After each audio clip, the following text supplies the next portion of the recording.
Well, guys, I had to come down and witness the Bolshevik show trials for myself. What's going on here is an absolute farce, and anyone in America should be embarrassed at the absolute miscarriage of justice that we're seeing here. There's no crime. The only problem is the witnesses who are experts in these things aren't allowed to actually testify to that because you have a rigged system. You have a judge whose daughter is making millions off of this very case. But you know what? That's not a problem in New York City. We're just going to allow it. When our defense goes after arguably the least credible witnesses in the history of, witnesses, you're not allowed to ask the damning questions of them. The star witness in this case is a 9 times convicted liar, and now an admitted thief. That is who they're hanging the entire case on. The other one happens to be a porn star. Not exactly the ultimate form of jurisprudence here.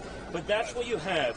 And what it's doing is setting a disastrous precedent for our legal system, for justice in America. If it can happen to Donald Trump, and if they will try to do this to someone like Donald Trump, with a platform, hundreds of millions of followers, the ability to fight, they will do it to anyone. They have weaponized this system against their political enemies, and they've started to go down a very dangerous and a very slippery slope. This insanity cannot stand. This kind of bias cannot be allowed to happen in the United States of America or anywhere else. If this was going on right now in a third world banana republic, there would be people screaming about it. You people, the media, would be outraged. Instead, because I presume you're fine with whatever the results are as long as it's against Donald Trump, your silence is deafening and it's disgusting. This cannot stand and it cannot allow to continue. Don, why'd you feel the need to come down here and go? Because you have no choice. Again, I wasn't a political guy my whole life. I may have been a conservative. We used to change the skyline of this city. We built buildings. But once you get involved and you see the disasters created, especially by this current administration, you understand that you have to fight. You have to leave our country to our children in a way that they can recognize it. You have to fight for the freedoms that we have enjoyed our entire lives. They are all at risk right now. They are all on the table, and that's unacceptable. John, do you agree with that? I just want to say, Matt Whitaker, former acting attorney general, equal protection under the law is a most fundamental bedrock constitutional principle of American jurisprudence. What I just saw in this courtroom is a complete miscarriage of justice. We cannot have judges who are wearing the same jersey as the prosecution and are not calling balls and strikes, but are intentionally preventing the defense from defending themselves. We have witnesses that are liars and stealers. We cannot have this in America. And the fact that this is going to most likely go to a jury trial on no crimes, that this is essentially a referendum on whether or not the jurors like Donald Trump or not, is not the American system of justice. We demand better. New York City demands better. We have the most serious crisis at our border that's causing the most insecure terrorism situation since 9/11. We need to wake up to what's important in America, start paying attention to that. Pam? Thank you. Pam Bondi. Prior to being Attorney General of Florida, I was a career prosecutor for 18 years. I've prosecuted hundreds of jury trials in a courtroom very similar to the one today, yet I've never seen anything like this. A judge is supposed to be a neutral arbiter of facts. First of all, this case was declined by many years from the Southern District of New York, by the Department of Justice, by multiple jurisdictions, yet they bring it on the heels of a presidential election with a convicted felon, a convicted liar, Michael Cohen, who admitted in court yesterday to being a thief. They need to prosecute Michael Cohen now for stealing from the Trump organization. I've truly never seen anything like this. That judge was sustaining the prosecution's objections, meaning agreeing with them before they could barely get the objection out of their mouth.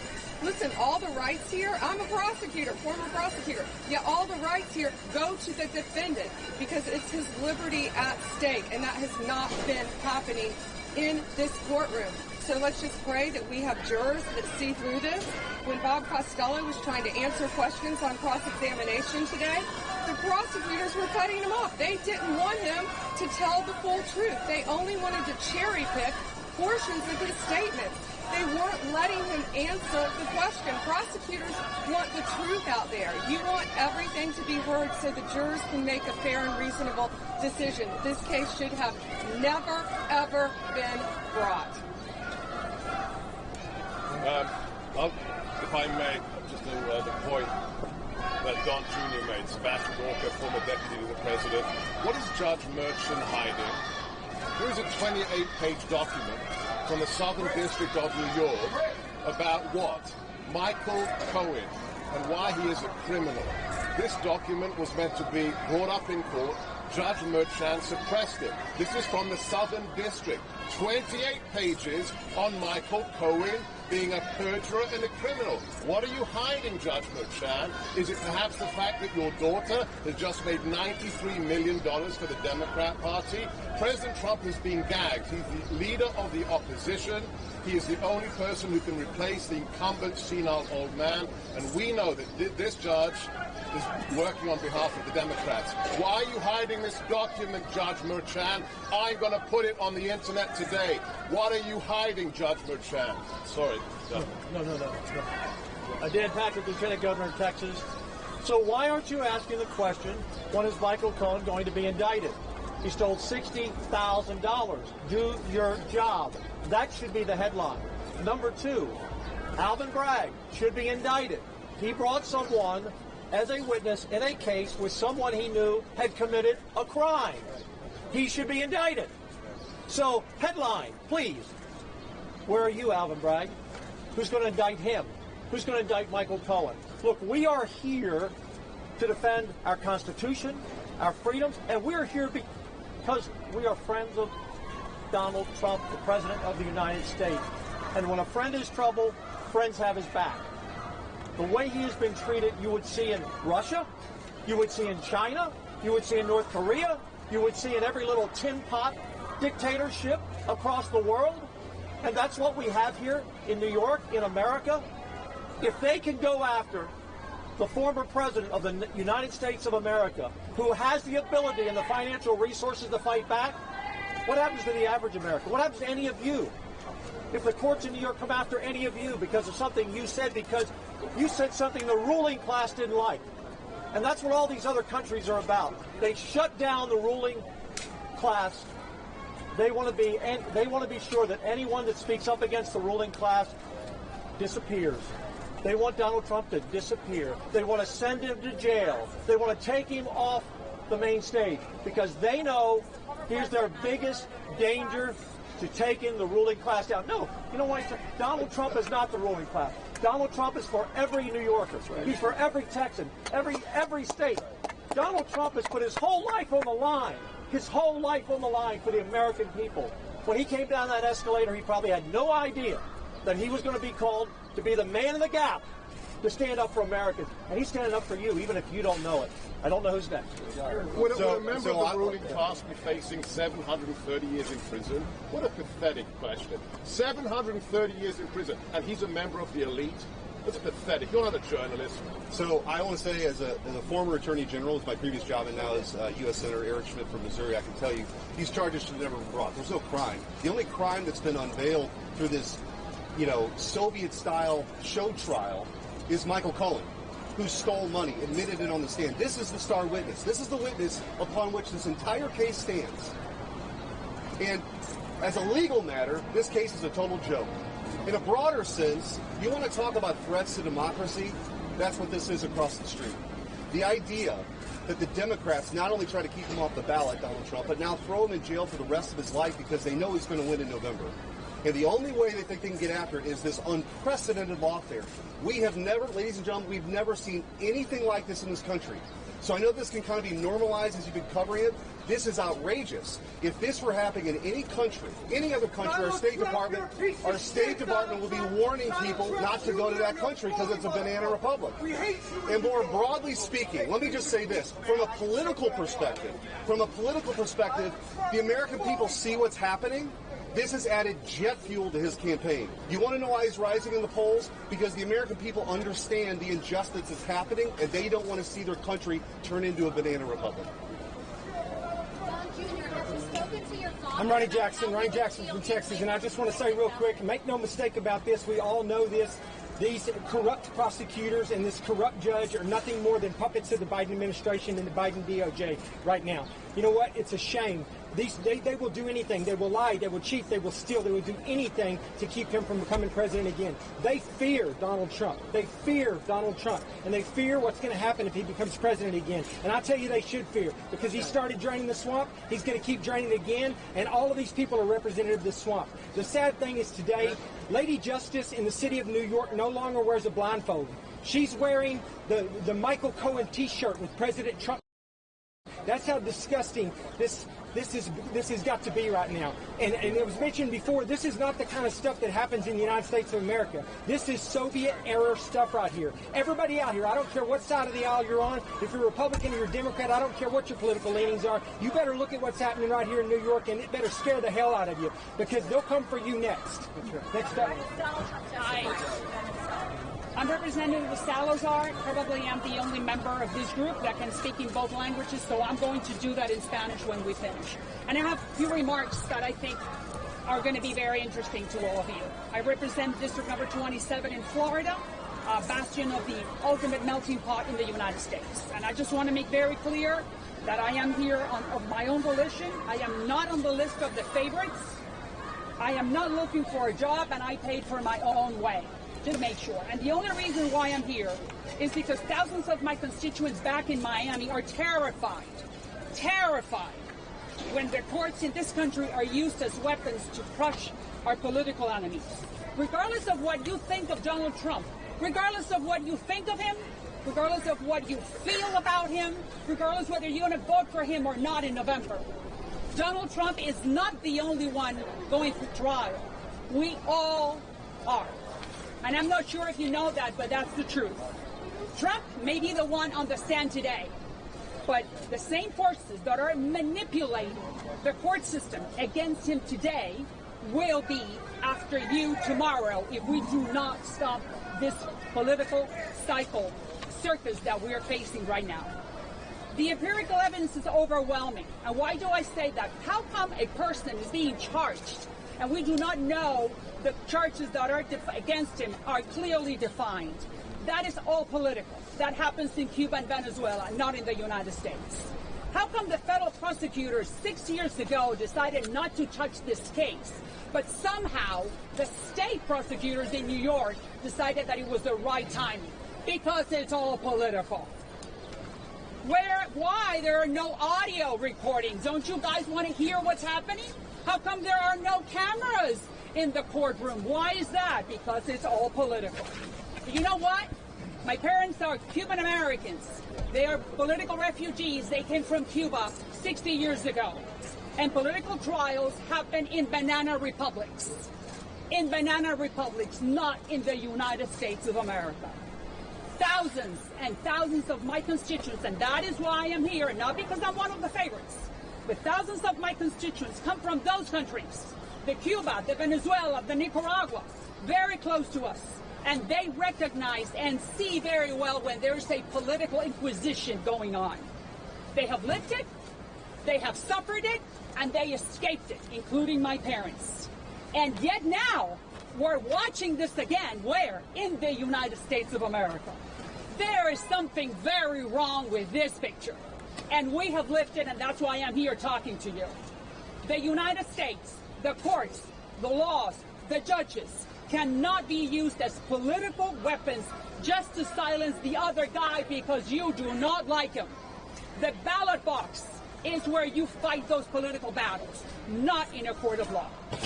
And in the meantime, I belong to you for 35 years. You should be ashamed of how passively you're sitting passively by while the credibility of one of the most revered American institutions, the judicial system, is crumbling in front of your eyes. Where is your profession? Where is your impartiality? Your biased coverage will cost us for many generations. Unfortunately, my constituents know this movie does not end well. But the problem is that millions and millions of my fellow Americans have never watched it. So they do not know the dangers we're facing. America and its political genius of the American exceptionality, if we lose faith in it, we are marching towards a very dark place. America is the only hope, ask my parents and my constituents, for humanity if we want to continue pursuing the happiness of all of us. May the Lord Almighty, the Lord of Abraham, the Lord of Jesus, protect us because we are in a very dark place. Thank you. En español va a decirle algo, señora. En español, por favor. Thank you. En español, dime. En español, yes. Lo que acabo de decir es que esto es un circo político. Nosotros somos, we are the largest minority in the country, the Hispanics. Los hispanos somos la minoría más importante en los Estados Unidos. Esto es un circo político que solamente se ve en Cuba, en Venezuela y en Nicaragua. Es una vergüenza que nosotros, independientemente de lo que usted piensa de Trump, si le gusta Trump, si no le gusta Trump, lo que piense de él, en realidad es que en este país no se logra una lucha política en las cortes, se logra en el ballot box, en las urnas. Y por eso le estoy diciendo a los hispanos, wake up, despiértense, que lo que está pasando es marxismo y nosotros vinimos a este país para no tener esto, sino para que el futuro de nuestros hijos sea un futuro glorioso en un país que es el American Exceptionality. La excepcionalidad americana. Fantastic job. Troy Nails from the great state of Texas. I tell you what I saw today, this is nothing more, and the American people see it. This is election interference. First time to the courtroom, I sat in there for an hour and I said, we've got a compromised judge, no question about it. We've already highlighted to you all about the daughter, big mega donor for all the Democrats. They don't want Donald Trump off the ballot. They don't want him on the ballot. They don't want Donald Trump holding rallies, because what happens at his rallies? This is 5 weeks sitting in a courtroom when he should be out reaching the American people and telling the American people what he would like to do for this country. And who shows up? Tens of thousands of people show up at Donald Trump's rallies. The Democrats hate it. There's not another person on the planet that can do that other than the Pope. The Pope. And when do people go? They visit the Pope. What do they say? Pope, what can you do? Would you bless me and my family? That's what they want. They want blessings for their family when they go see the Pope. When people come to Donald Trump's rallies, they're saying, Donald Trump, we need you more than ever before. Our country is burning. The world's on fire. We need leadership. The American people are begging for leadership, and they're asking Donald J. Trump, stay strong, continue to fight for the American people and the Make America Great movement. That's what this is all about. And all the dishonest media, all of you out there, you don't want to talk about it. You don't want to talk about it. But I can guarantee damn well tell you this. Donald Trump's going to be the 47th president. Donald Trump's going to be the 47th president, and he's going to make America great again. Again. Can you explain your tie? Don Jr., have you spoken to your father about how he would feel if he is? So, I don't think any of us have seen a more glaring example of undermining American democracy than I just witnessed in this courtroom and we're seeing throughout this court case. What is the offense? What is truly the charge? I guarantee you the jurors don't know the minutia on whether if there were records kept right or if a payment was made properly. It is senseless. Then let's just look at and frivolous. Let's look at the players involved here. Can you just at least do that? Brag. Go back and look at when he ran for DA. He ran on getting Donald Trump. He was paid for. His campaign was paid for. He's owned by the Soros family. That's who this guy is. Look at the timing of when he brought this case to the court. Just so happens we got a presidential election in 5 months. And by the way, when you're going to accuse the former president of the United States and the leading opponent of Joe Biden's in a presidential election for the United States of America, you better have a case, okay? I'm not hearing anything up there. Take it a little further. This judge, he donates to Joe Biden. His daughter is one of the most prolific fundraisers for the Democrats, for the DNC, and for Kamala Harris. I mean, where does it end with the mockery that has been created here? This case never should have come to court. This case is totally frivolous. This case has no merit.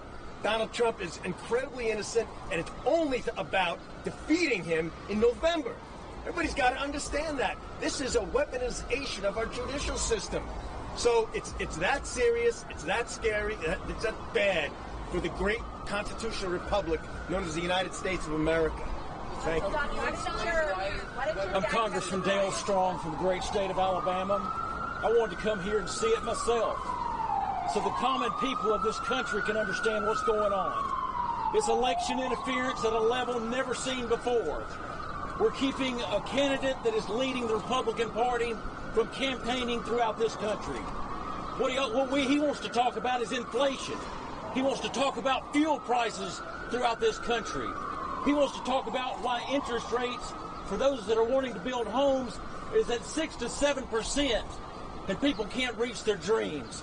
Let's just put it what it is. This is election interference at the highest level so that this candidate cannot tell his story throughout this country. But I'm going to tell you right now, the American people see right through it. I'm proud to be here with Don Jr., Pam Bondi, members of Congress, Senate, my man right here. And I'm telling you right now, this is the worst thing I've ever seen. I saw it in person today. It shouldn't be happening. And America's going to see right through it. No, let's answer that real quick. No, he didn't ask me to come here. I came here on my own because I was seeing what's going on. I said, rather than someone else try to tell me what's going on and someone else trying to tell the people of Alabama what's going on, I came here and I damn sure saw it myself. It is a circus in that courtroom, and I'll promise you, the people are seeing right through it, and Donald Trump is fixed to be the next president of America, and this is going to be part of it. The former president had a chance to share his story in front of the jury. Why did he choose? I'm Daniel Webster from Central Florida, and I came here today for one reason. I want to support my friend, President Donald Trump. He's a great man. He deserves an opportunity to campaign. It's not happening. All I saw here is what everybody has said. This is a farce. It's an unjust thing to bring someone to trial when they've done nothing. So I haven't seen a person that's committed a crime. Haven't seen any evidence that proves a commission of a crime. All I've seen is there's a liar, a convicted liar. That's the star witness. And secondly, a thief who stole money. Where's the prosecution there? $60,000 is a lot of money. So I know my people, and they believe this to be a farce. And I think that we're going to prove that. I think we're going to win that. But the key is get him out of the way. Let him go campaign. Let him become our president again. John, why are you testifying? I think everyone understands that it's a farce. You have the guy that just the star witness literally on the stand yesterday admitted to a crime. The star witness did anything wrong.